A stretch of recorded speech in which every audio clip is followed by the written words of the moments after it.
Clearly, they've connected with Kenny Atkinson. They've got a great start going. I think it's more than that. I think this team is going to be very relevant in the mix near the top of the East the entire season. They should be considered legit title contenders. Right now, they're looking like pretenders. They're looking fake and they're looking funny and the like.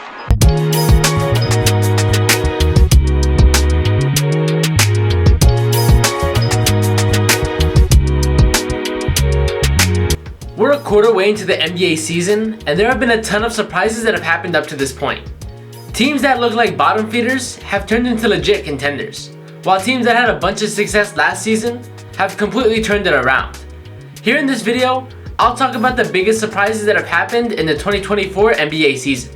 The first surprise I want to talk about is the Cavaliers being atop the Eastern Conference. Going from last season, we would have never thought to see this team be above the Celtics, the Bucks, the 76ers, or the Knicks, compared to the off seasons that these teams had and the lack of star power that the Cavs put out. But why exactly has this team been so successful? They're the highest scoring offense in the league, being led by Donovan Mitchell and Darius Garland. Donovan Mitchell has been an all-NBA talent, averaging 24 points a game, and Darius Garland has been just as well, averaging 20 points and 7 assists. As well as their backcourt duo, their frontcourt duo has been just as amazing, shredding out Jarrett Allen and Evan Mobley. Evan Mobley, the athletic freak he is, has been great defensively, guarding the team's best player, and has spaced the floor very well, shooting at a career high rate. With this great spacing and defense, it opens the paint for Jarrett Allen, creating more opportunity for him to get easy buckets. But as well as his frontcourt and backcourt duos, it's their bench that have put him over the top. Guys like Caris LeVert, Ty Jerome, Max Strus, and Isaac Okoro, they fill their roles perfectly. Caris LeVert is an easy bucket, Ty Jerome runs the office whenever Darius Garland needs a break, and Max Strus and Isaac Okoro have been solid defensively and lights out from 3. The real question is, can this team continue this type of success? Can the Cavaliers reach the expectations that they have been putting on themselves since the beginning of the season? And the short answer is no. They have average team defense at best, allowing teams to score a lot of points, and they have no superstar caliber player. When you look at the past championship teams, like the Nuggets, the Bucks, the Celtics, they have superstar players, MVPs of the league, the best of the best. They have Nikola Jokic, Giannis, Jason Tatum. Donovan Mitchell is not that kind of guy. It might be okay for the regular season, but when this team reaches the postseason, it won't work out. The second surprise that I want to talk about has been the Milwaukee Bucks' terrible start. Giannis Antetokounmpo and Damian Lillard have been dominating, averaging over half of the team's points. But what about the rest of the team? Your 7-foot-tall center is averaging the same amount of rebounds as your 6'2" point guard.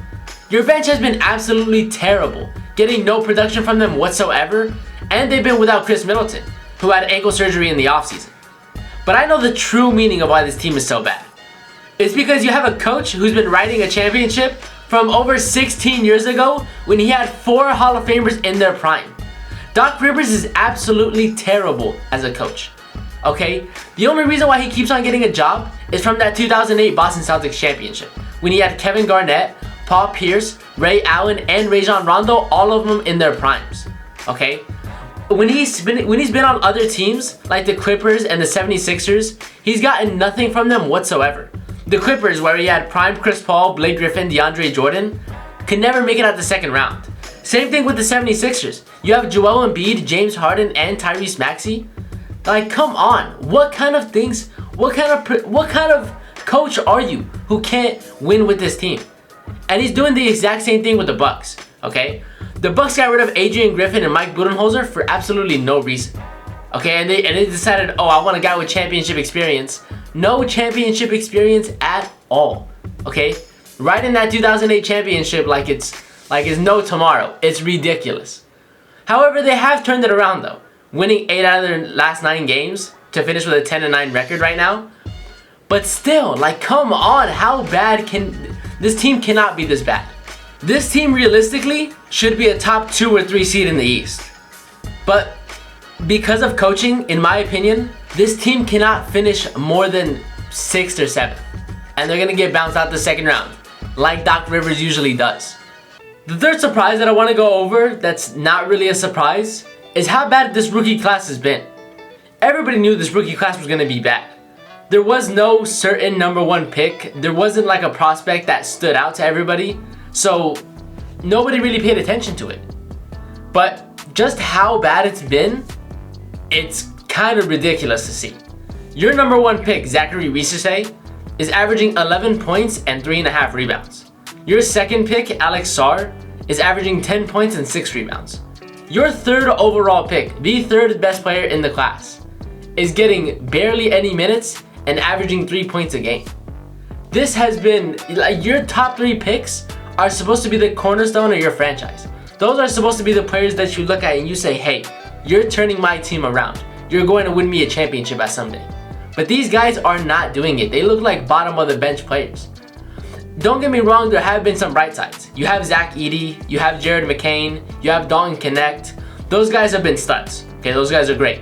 But then you have other guys, Rob Dillingham, Stefan Castle, Donovan Clingan, Ron Holland III. These top 10 picks are out here playing like G Leaguers, and it just looks terrible for the NBA. But don't worry, Cooper Flagg is on his way, and he's gonna blow these rookies out of the water. Going aside from the rookies, we're seeing what I like to call old head dominance. In the first quarter of this NBA season, we're seeing experience trump talent more than ever before. Guys like Steph Curry, LeBron James, Kevin Durant, James Harden, Drew Holiday, guys with 15 years plus of experience in the NBA, we're seeing them as if they just came into the league. Steph Curry is still leading his Warriors team to whatever kind of dominance they've been on for the past 10, 12 years. LeBron James is doing the same thing with the Lakers, trying to get them back into title contention. Kevin Durant is still trying to win games with the Phoenix Suns.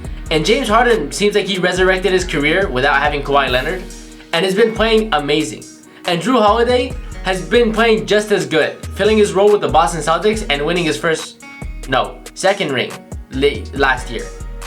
These guys have taken a step back, yes, but they're still just as dominant as they have been for the past couple years. The last surprise that I'll go over is teams are going back to conventional basketball. Lots of teams are going to a natural power forward and center position, where the center is being that defensive presence inside the paint, and that power forward is being used as like a stretch four inside the mid-range kind of thing. The teams that are doing this are the Lakers, the Cavs, the Grizzlies, and the Timberwolves. The Lakers are doing this with Jackson Hayes and Anthony Davis, letting Anthony Davis roam around the three-point and mid-range area, while Jackson Hayes is staying inside the paint getting easy looks. The Cavs, same thing. Evan Mobley is stretching the floor while Jared Allen is inside the paint dominating. Same thing Grizzlies and Timberwolves. Grizzlies are doing it with Zach Edey and Jaren Jackson. Jaren Jackson is spreading the floor, Zach Edey is inside the paint. The Timberwolves, Julius Randle is around the mid-range three-point area, while Rudy Gobert holds down the middle. Pairing an athletic big with a bruiser is a recipe for success. And all of this stems from the Nuggets postseason loss last season. Seeing teams with a dominant big that can put the ball on the floor, like Jokic, Embiid, Wembanyama, or Chet Holmgren, other teams need that dominant big inside the paint that can clog it, and they need the other big to space the floor and also defend the perimeter. Look at what the Timberwolves did against the defending champs Denver Nuggets. They stuck Rudy Gobert inside the paint to help clog the paint against Jokic, and then they paired Karl Anthony Towns and Naz Reid with him to space the floor and defend the perimeter. Two big lineups are here to stay as long as these superstar bigs are in the league. There are still some more surprises yet to come this NBA season, and I'm excited to see what happens next. Let me know what you guys think about this video in the comments. All that being said, I hope you guys enjoyed the video. Please like and subscribe, and I'll talk to you guys later.